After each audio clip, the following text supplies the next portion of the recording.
Welcome to Narcissism Freedom. If you've ever watched a narcissist unravel after you stopped playing their game, you know how real the fallout can be. Today, we're talking about what happens when the tables turn and the narcissist finds themselves unable to handle the chaos they once created.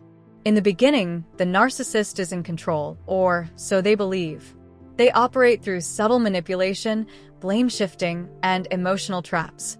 They study your patterns, learn your weaknesses, and exploit your empathy. They condition you to second-guess yourself, keeping you just off balance enough to stay in their orbit. But that only works while you remain unaware.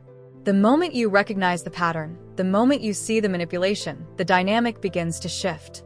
It doesn't happen all at once.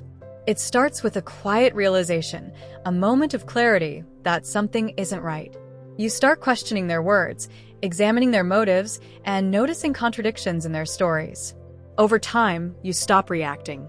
You stop explaining yourself. You stop giving them the emotional supply they relied on. Without your energy to feed off, the narcissist begins to weaken. The mask slips. This is when the fallout begins. The narcissist, once confident and calculated, becomes erratic. Their attempts to regain control grow desperate.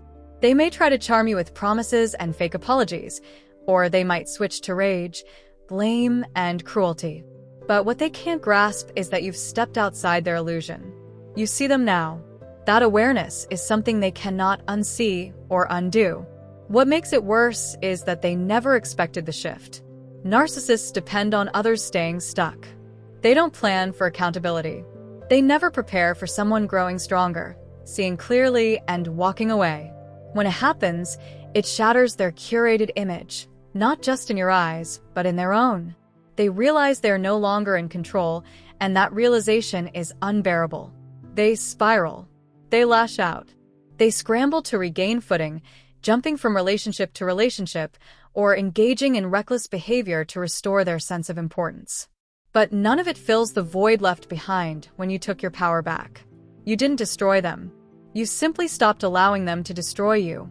That's the fallout they can't handle, the loss of control, the exposure, the silence that follows your freedom. Thank you for watching. If this message speaks to your experience, subscribe to Narcissism Freedom. This is a space where truth replaces confusion, healing replaces hurt, and your peace is the priority. Stay grounded, stay clear, and remember this.